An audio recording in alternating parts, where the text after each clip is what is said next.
Hello, this is Richard Pawson. It's November 22nd. Wanted to do yet another piece of education as to what we're doing with business cycles. And this is a very simple example of time cycles. And you can just see whatever this data, this could be data, fundamental data, it could be price. You can just see it's fluctuating in a repetitive manner. It's got like a rhythm to it, okay? And these are called time cycles. I'm tracing it out bottom to bottom, meaning it's a certain amount of time from bottom to bottom, okay? We're showing the exact amount of time, but in reality, these cycles can fluctuate a little bit. They don't have to be exact, that precise. Okay, now we also have cycle tops. So the data, or this price, is actually fluctuating or zigzagging up and down from tops and bottoms, cyclical tops and bottoms. So for each cycle, you have an uptrend and you have a downtrend. And if you think in terms of long term, you would have a bull market, your investments, your business is growing. Then you have a bear market, your investments are contracting, losing value, your business is slowing down, okay? And we actually find this in business data. This is not a price-only thing. We find it in fundamental and business data. Now, what I want to point out is it's easy to get caught up in the short term, look at all these fluctuations, but if you backed out and looked at it, you see there's actually a bigger cycle. That it took a series of the shorter term cycles and made it basically in an uptrend, a much larger uptrend. Then it turned it into a much larger downtrend. And it wound up with a cycle bottom, and you can see we can find another bottom. Okay? And we can see that we have them for tops. Now you can see they can even build still larger when we're taking two of these and combining them to a much larger cycle. Okay? Which we don't have any proof of this larger cycle. We need more repetitions.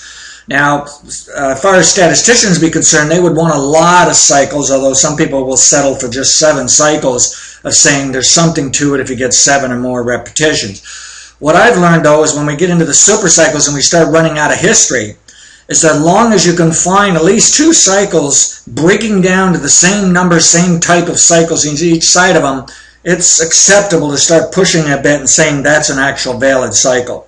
And obviously, when the more short-term you go, the more repetitions of cycles you're going to get. I mean, there's thousands of them when you look over 200 years of history for very short-term cycles. At any rate, this is how the world works in terms of fluctuating, but we're doing something different. Most cyclists would just study this short-term cycle by itself. They may study this one by itself. They may even study this one by itself. They may have all 3 cycles. Others won't, okay? But what they don't realize is they all work together to tell a much bigger story. It's like a universal macro model, if you will. It's actually like a clock model. This is the second hand that's timing the minute hand that's timing the hour hand. Now let's take a look at fundamental information, because I'm probably going to do a separate video for price, and we'll look at some super cycles even for price to tell us what's going on long term. But right at the moment, let's take a look at fundamental information such as economy, and in other words, the U.S. unemployment rate. What we found is that unemployment bottoms every 8 to 13 years. And that's fascinating because for many years we said the economy actually bottoms every 8 to 13 years with a recession. So basically you get 1 recession per decade. Okay? Now, that means there must be some boom cycle top. And we found we can also find 9-year cycle tops for the economy, which if you flip that around would mean these 9-year cycle bottoms for unemployment would mean more closer to full employment, high employment, therefore the top of the economy. Whereas the cycle tops of unemployment would mean recessions, the bust side of the economy. Well, what we learned is the 9-year cycle breaks into a boom growth expansion trend, an uptrend of 7 to 12 years.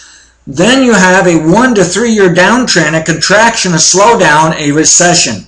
Combine the two and you have an 8 to 13 year cycle. We just happen to call it 9 years. And what we've learned is there's 9 years in all kinds of business statistics, prices, fundamental data. And for some of those things, it even averages near 9 years. Okay, and then the 9 year also relates to research done by others over many decades as saying there is a 9 year cycle. At any rate, you can see on this chart we're already forecasting unemployment to continue to decline next few years. But just wanted to show you that on the fundamental side.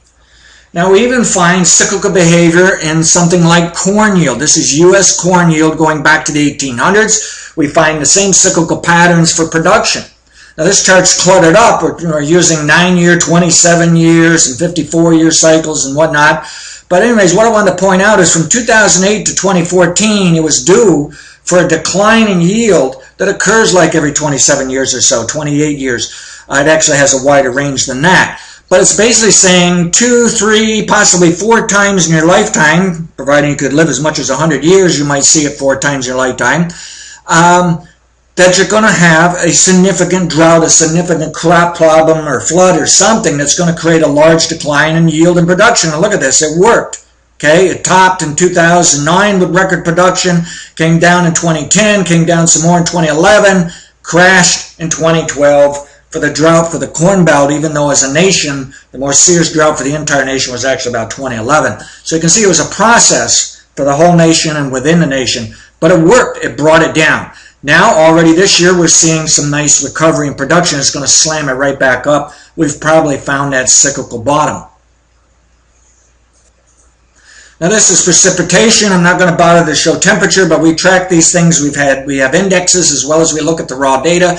And this is U.S. summer precipitation, just raw data. And it was also due for one of these 27 years declines in precipitation, and we got it. Okay?